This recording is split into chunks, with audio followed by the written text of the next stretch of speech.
मैं यहाँ पर बताना चाहूँगी कि माननीय मोदी जी ने आज़ादी के 70 साल हो गए और आज़ादी के 70 साल के बाद इस देश में ये मुहिम चलाने की आवश्यकता पड़ रही है, बेटी बचाओ बेटी पढ़ाओ जैसे।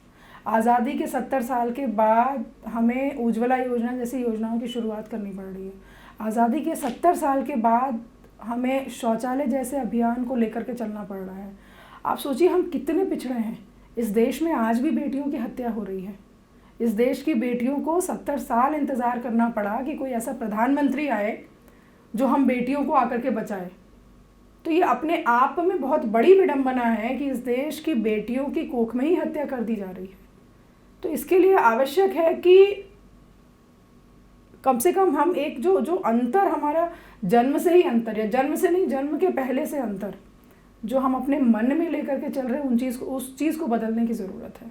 हर जगह भारतवर्ष में हर जगह पुरुषों का वर्चस्व है, या ये कहना चाहिए कि महिलाओं को बढ़ने ही नहीं दिया जाता है। एक महिला अगर आगे निकल कर काम करना चाहे, एक बेटी अगर आगे निकल कर काम करना चाहे, तो कहीं ना कहीं उसको रोक दिया जाता है। मैं आपको बहुत छोटा सा एक उदाहरण इसमें देना चाहूँगी। अगर कोई परिवार है, अगर कुछ आर्थिक दृष्टि से वो कमज़ोर है, उनके 2 बच्चे, एक बेटा एक बेटी, बेटी पढ़ने में बहुत तेज़ है और बेटा अगर थोड़ा कमज़ोर भी है, तो लोग बेटी को घर बिठा देंगे लेकिन बेटे को पढ़ाएंगे। वो ये नहीं सोचेंगे कि हमारी बेटी ज़्यादा अच्छी है पढ़ने में, हो सकता है आगे चलकर बहुत नाम हो जाए, इसका एक अच्छे जगह पर पहुंच जाए, उससे हमारे पूरे परिवार का नाम हो, वो ये नहीं सोचेंगे। तो ये एक मानसिकता की बात है, उस मानसिकता को बदलने की ज़रूरत है। कई बार या कई जगह ऐसी स्थिति देखने को हम लोगों को मिली है कि जब ये कहते हैं कि महिलाएं जो हैं उतनी कॉम्पिटेंट नहीं हैं या उतने दक्षता से काम नहीं कर पाती हैं, जबकि आज पूरा आप रानी लक्ष्मीबाई से लेकर के कभी उससे पहले आप चले जाइए प्राचीन काल में, आप आज की डेट में देख लीजिए, जो महिला जिस परफेक्शन के साथ काम करती है कोई पुरुष नहीं कर सकता। महिला अपने आप में ही एक प्रेरणा है।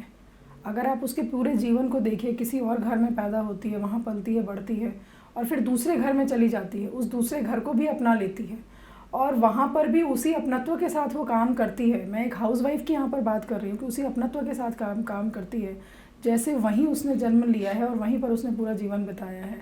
तो कहीं ना कहीं मुझे लगता है कि एक महिला को स्वयं अपने आप से ये प्रेरणा लेनी चाहिए, और जिस दिन महिलाओं में ये उनके अंदर से ये चीज़ आ जाएगी कि हमें अपने आप से प्रेरणा लेनी है, हमारे अंदर वो शक्ति है और उस बल पे हमें आगे बढ़ना है, मुझे लगता है किसी की ज़रूरत नहीं होगी। सभी महिलाओं से ये ज़रूर कहना चाहूँगी कि हमें अपने काम पर विश्वास करना चाहिए, और मेरा मानना है कि महिलाएं अपना काम करती भी हैं और बहुत ही परफेक्शन के साथ करती हैं।